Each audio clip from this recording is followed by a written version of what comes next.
welcome to another Unwinding with Fiber and Fabric. Wow, it has been a week of finishing projects for me. A few of them are some languishing UFOs, and a few of them are things that I started and finished just in the time since I last recorded a video. So let's just go ahead and dive into my, my multitude of projects that I have finished. So I'm going to start with one of my languishing spinning projects. Now, if you notice behind me, that wheel has two bobbins sitting on the Kate. That is a languishing project I'd hope to get done before this video, but it should be done by the next video because that wheel, as soon as I'm done recording, is going to go sit in front of the TV, and I'm going to try to finally finish plying that wool. That is for a sweater spin that the bulk of it was finished last summer. In fact, I think it was a Tour de Fleece project, but I wanted to make one last skein just because I thought maybe have a little bit of extra. And that's it. Unfortunately, it never got plied. But I did manage to get one languishing UFO spinning project done. My spinning of silk that I've been doing now for months. I haven't had a chance to actually set the twist. I did finish plying it yesterday, but I didn't have a chance to wash it and have it dry before the video. So it will be a little bit, I think, nicer to show maybe afterwards. But that is my silk caps that I started dyeing and spinning months ago now. Finally have those done. I decided to do a 2-ply and go quite fine with the finished yarn. I think when I first started this, actually I'm pretty sure, I know that I started it when I was working on some Christmas ornaments, and I think I intended to maybe use this as to crochet the hanging loops for some of the fabric ornaments that I was making. And why, though, I went with teal and blue, I'm not sure. I do really have to say I like the way this one turned out. They're both slubby. The silk caps have had a lot of slubbiness to them, and I just left it all in. But I love how this one has some white still left in it, has the greens, the blues. I'm really pleased with them. So more little silk. As I was winding these off the bobbin, I started thinking about some of the quilting projects that I've been doing, and I have wondered if maybe I have a raw edge wool applique project maybe in the future. I've been kind of gravitating to a little more rustic, or a little different, I guess you could say, a little different than what I've normally been doing. And I was just, I've been watching a number of programs about different quilt museums and the quilts on display, and seeing a lot of the crazy patch. And one of the things, I know that my hand embroidery is terrible, with little to no chance of it ever really becoming better. But the idea of doing some wool applique on a pillow or something of that nature, and doing a blanket stitch, a buttonhole stitch out of the silk, maybe playing around with some freeform flower motifs. I don't know. I think that may be where this ends up going. Otherwise, it's going to go into storage for future, but that kind of kind of thinking, in addition to using this silk as Christmas ornament hanging loops, I think there may be some other handwork that I might try. Many years ago, I dabbled with not your traditional hand applique, but more of a free form woodland flower type, applique, and I didn't do too bad with that. I am really bad when it comes to more of the standard stitches, etc.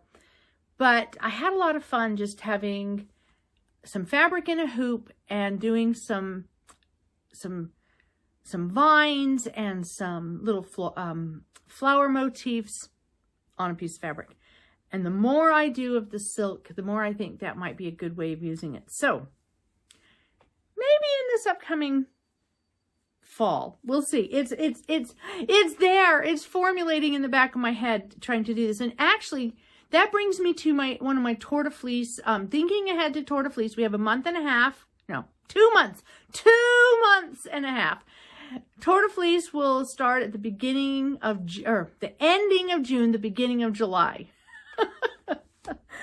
And so we still have plenty of time, but I've started thinking about it again. And something that kind of struck the back of my mind as an idea is I think I'd like to spin some wool with hand embroidery specific in mind, which would mean it's a slow spin or a small spin, but I'm really thinking I'd like to try to actually spin some wool that I could use in a hand applique or hand embroidery process. I'm doing all of these English paper piecing. I'm getting close to the end of my sample blocks of English paper piecing that I'm doing. And I'm starting to think of what the next project's going to do. I know I'm going to do a hexagon quilt. I want to do Grandma's Flower Garden, but in less traditional fabrics. I'm tossing around an idea of doing a little bit of a variation on it and trying to incorporate maybe some machine embroidery or something of that nature. Playing around with the idea. But that started me thinking when I started looking into Grandma's Flower Garden, into English paper piecing, hexagon florets. I started wondering what it would be like to add some of my hand spun into like the center of a project. So things that I am thinking about that my spinning kind of is maybe I'm moving towards wanting to spin some stuff that would go along with some of the handwork that I'm doing.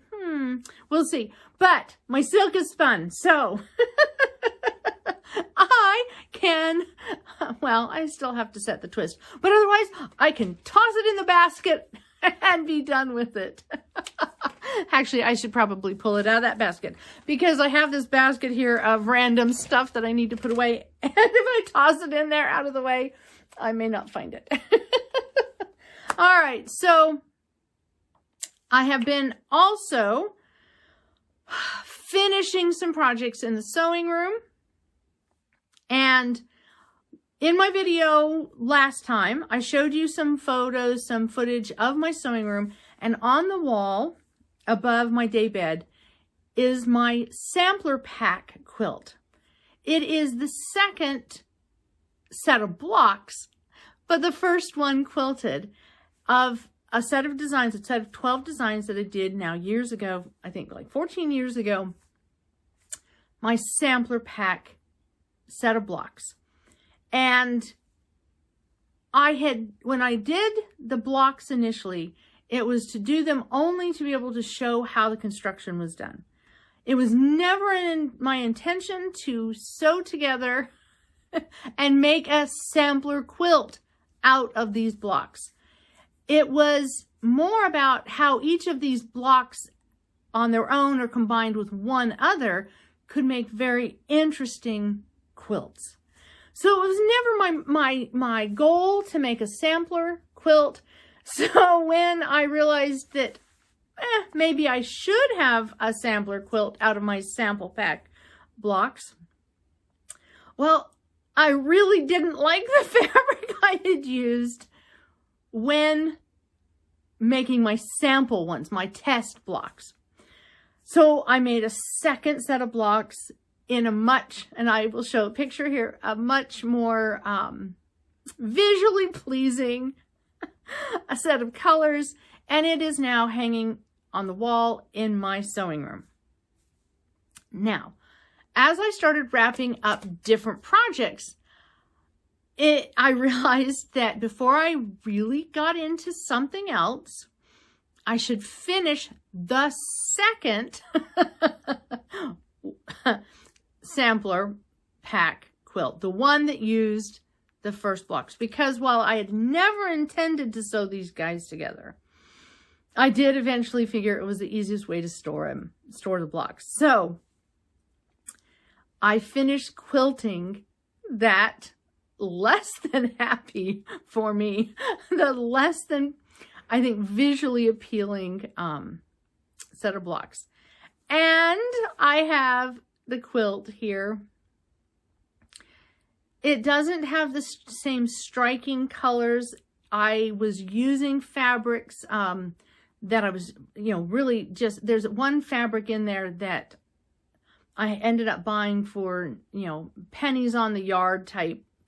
And it is peach and blue, and it's Christmas fabric.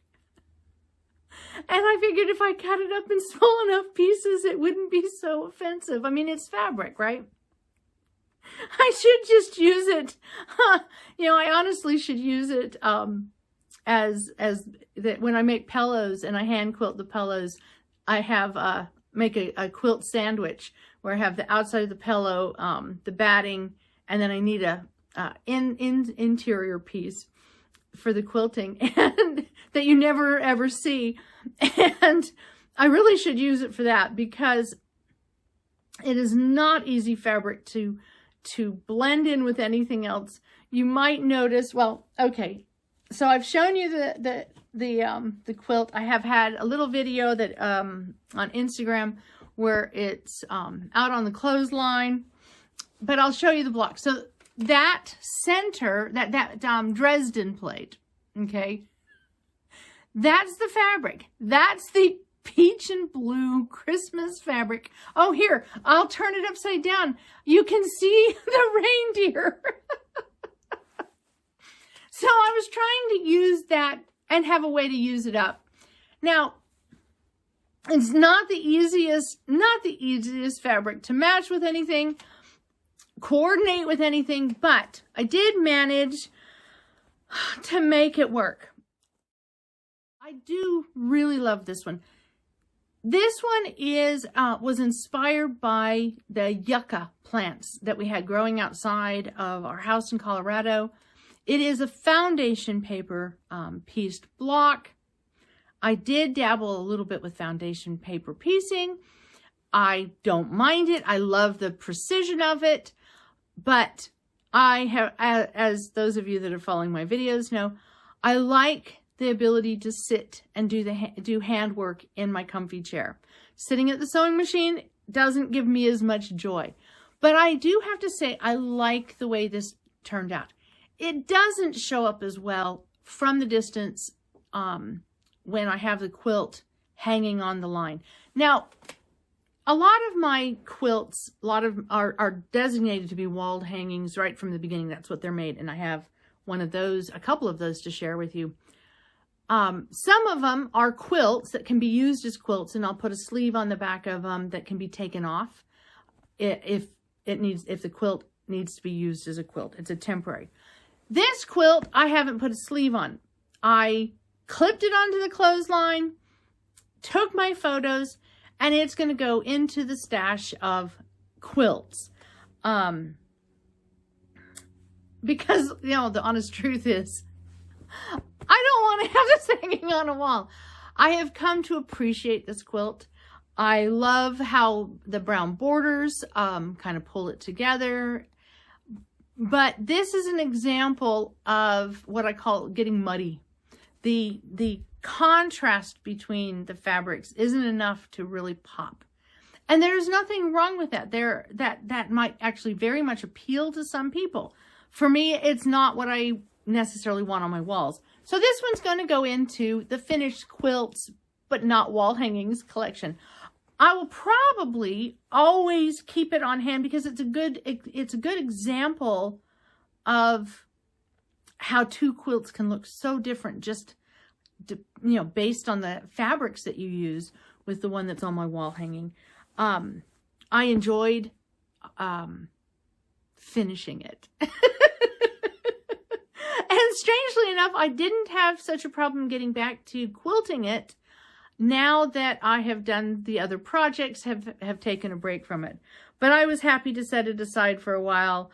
I was working on this before I started all my English paper piecing and doing all of the wall hangings that I've done since I started that last summer. So it was nice to get it done. And there are some blocks that I do really think are quite pretty on their own. This one is, I call this, so when you have these triangular shapes going in a row like this, it's called a flying goose, flying geese. Okay, so this is my goose block, my flying goose block. So this is my goose egg, and I mean, I like the way that looks. Again, this was a project when I first started that was meant to highlight individual blocks, not all of them together in a quilt.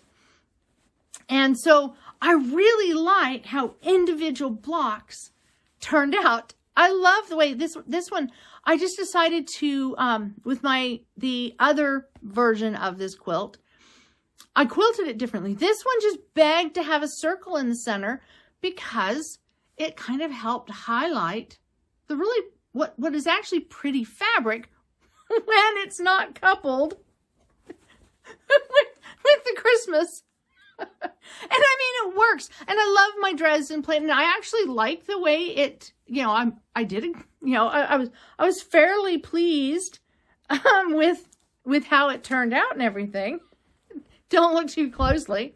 But I like how individual blocks looked. I like the fabric,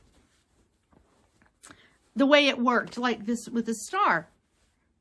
The subtle, not a high contrast, but a subtle contrast. I liked that. So I'm very pleased with the way the individual blocks turned out. It's just as the overall quilt, see, I like my sailboat. The overall quilt gets money. And like this one is my bear hug. It is the bear paw with a heart block in it. And you just lose a lot of the definition with the choice of the fabrics. So again, I'm pleased with having it done. It is a very good teaching tool, I think. And so it's, yay, it's a languishing UFO that took 14 years from start to finish, but it is now done. I also did a little quilting. This is, and this one turns out to be another one that is an interesting learning tool. So this is just a simple little wall hanging, little Sunbonnet Sue wall hanging. And I hope the cat toy is not, I think the phone sometimes tunes it out, but I apologize if you're hearing a buzzing kind of sound. It's a cat toy behind me. So this is just a little tiny wall hanging. We have an area, a small area in our hall that is perfect for this. And I have a spring Sunbonnet Sue that I made a year or two ago. Actually, hold on a second. I will be right back. Okay, I am back. I have a cat toy that is on, it has a timing sensor in it, and every 5 hours it goes off to entertain the cats. All the cats are right now asleep. They don't care about the toy, but it was driving me crazy. Okay, so back to my wall hanging. So I have this Sunbonnet Sue, and I have another one, as I was saying, is a spring-inspired one that I have up right now, and I wanted to have one that was more summer colors, and I'm not really someone who gets big into doing a lot of red, white, and blue tone fabrics.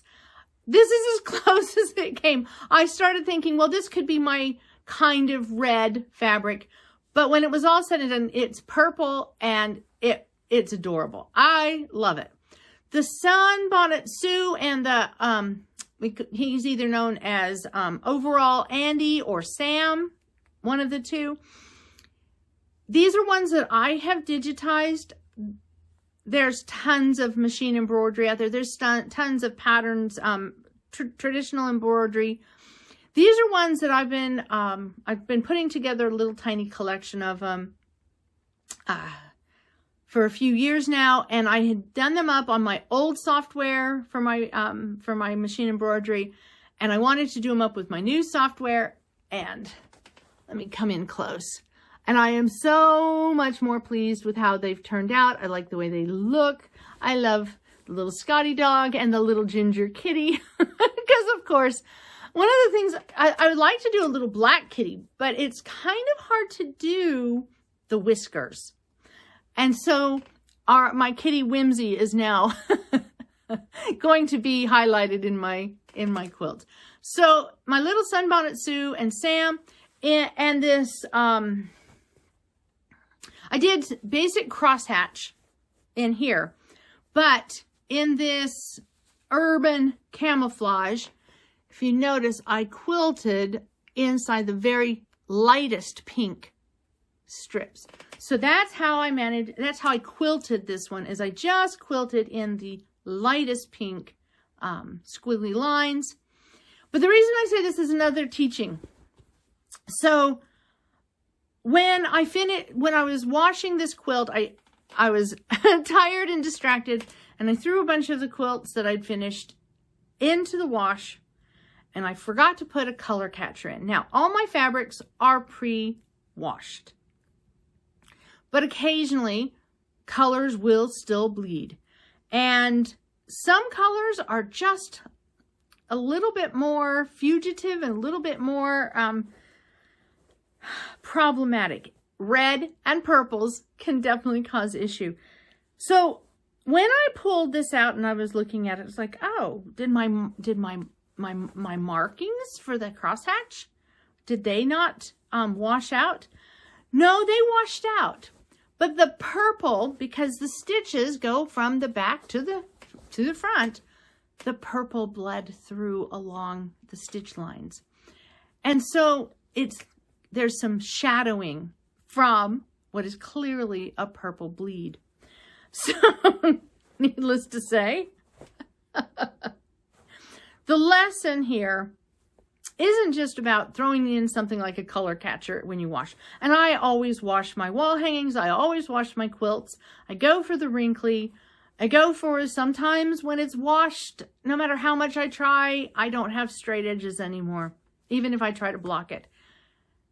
Because at the end of the day, everything I'm making, even if it's something tiny like this, it is meant to be used. And for me, a quilt gets washed. I am not making heirloom. I am not making high-end art pieces. I'm having fun. And I'm making things that make my house look, joyful, and things that can be snuggled up with and loved. And if this one someday in the future ends up being not a teaching tool, but keep me warm and snuggle and worn thin, then that's wonderful. That's the intent. That's what I make. That's my goal. So the reason I say it's a teaching tool is not just simply about the fact that things can bleed, even when things have been pre-washed, even when the fabric shouldn't bleed, it can happen.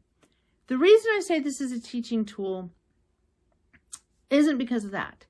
It's because when that happens, though, when something happens, when, like I have a pillow that the back of it has a stain on it that is not coming out, won't come out. When my cats puke on my soft furnishing, even then when I try my best to get the stain out, the stain is there. We need to embrace those imperfections. Now, I understand when you're making an art piece, when you're putting all this time and effort in it, it is frustrating. It is beyond frustrating. And it may generate tears, and it may generate trying to, like one of the ones I'm working on, it got a stain on it. I have worked really hard to get the stain out. I've even considered taking the piece of stained fabric out and replacing it, which is why I'm not quilting on it yet, because I haven't decided yet if this project that my cats, because my cats will get everywhere, and that's just the life of cats. The truth is kids get everywhere. So unless you live in a situation, people, adults are sometimes the worst at getting everywhere. So unless you're going to have your stuff not touched, you have to learn to take a deep breath, maybe cry a few tears, and find a way to move on. And when it's all said and done, I kind of like the fact that it has a little shadowing effect in my stitches. I think it really kind of adds, it kind of goes along with this urban camouflage that, you know, I started. So, see, this is supposed to be wall hanging. I'll show you that I have that. As I was putting the binding on, I found a stitch on the back that was huge, just huge. And I decided I wasn't going to take it out. Instead, I just took some of the thread from sewing on the binding and I tacked the thread down so it won't get caught ever and pull. Learning to just, I guess you could say, roll with it. So the final quilt that I wanted to share with you is not a UFO. It is not something that, well, okay, let me rephrase that. It is a UFO, but it's not something I started before this week. In fact, I started and finished it in the same day. But it's a UFO because the pieces of applique that are used for it, and I'll set a picture here so you can see it. The applique pieces are fabric pieces that I was given. Somebody else cut them out in the past. Cut them out probably with the intent of fusing them onto a shirt or onto a quilt and doing something with them. It was really popular back, especially in the early 90s, to take these large printed motifs, these panels that you could get, and fuse them with fusible webbing onto your sweatshirt and then do a decorative stitch around the outside, or as I did in one of my a job I had right out of college is our office got together with all the different offices got together of the it was a state agency, and we had locations in many different cities, and we all got together for a big summer event, and we did a little office competition Olympics inspired competition, and every office needed to have their own t-shirt with a theme so that you knew which people belonged to which office group. And ours chose to take some motifs, some fabric motifs. I think it was animals. We cut them out, we fused them on our t-shirts, and then we used puff paint to seal over the edges of the fabric. So it was a really big kind of thing people were doing, a crafty thing. And now, maybe 14, 15 years ago, a friend of mine gave me a stack of these panels and these pieces that have been cut out of panels.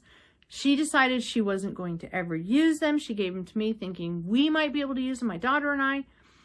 And I have kept them nice and neatly organized in a small bin that I have, along with, you know, all the different sets. I have a wonderful bees and bears, and I have some sewing notions and a bunch of Christmas things.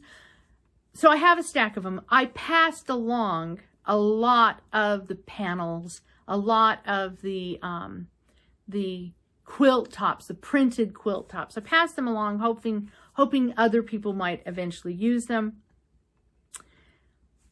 But I finally did something with one of the ones that I have. And I had so much fun. I had a lot of trepidation, but I had so much fun doing it that I have another one lined up so that as soon as I'm done with this video, I'm going to head into my sewing room and work on another one. So with this one here, this is fabric pieces cut out of a panel, so a printed motif or design that I have placed fusible webbing on the back of, pressed it, attached it to a panel of fabric, and then the quilting or thread painting, you might say, I did free motion. And I basically scribbled. I didn't worry about things being perfect. I didn't worry about it, you know, I didn't worry about it being refined. I scribbled over all of the edges and put in some quilting to hold everything down. So it is heat fused, but it is also stitch attached. And this is definitely a wall hanging.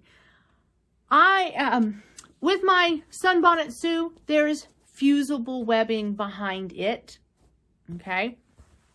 But it is a very lightweight fusible webbing that is softer to the hand, can be worked with more gently, I guess, with hand stitching, etc. But in this wall hanging, in what I'm calling my flower pot wall hanging, my big orange, my big ginger kitty. Now, you know, how could I not? I had just finished this Sunbonnet Sue.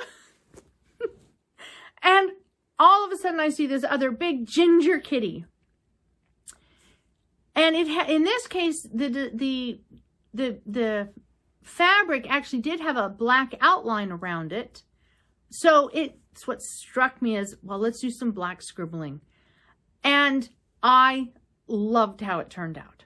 I loved, even though I'm not a free motion quilter, and I'm not a free motion embroiderer either, I had a lot of fun. It was a fun, quick project. So I wanted to share that with you.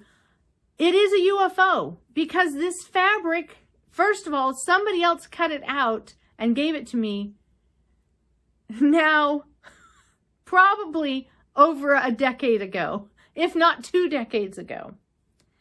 I inherited it a decade and a half ago, was gifted it, and I knew I wanted to do a project with it. I just wasn't sure how I was going to do it. I know that I could have, I think when I was originally thinking is I'd go around it with a buttonhole stitch, a machine, a buttonhole stitch. Oh, yeah.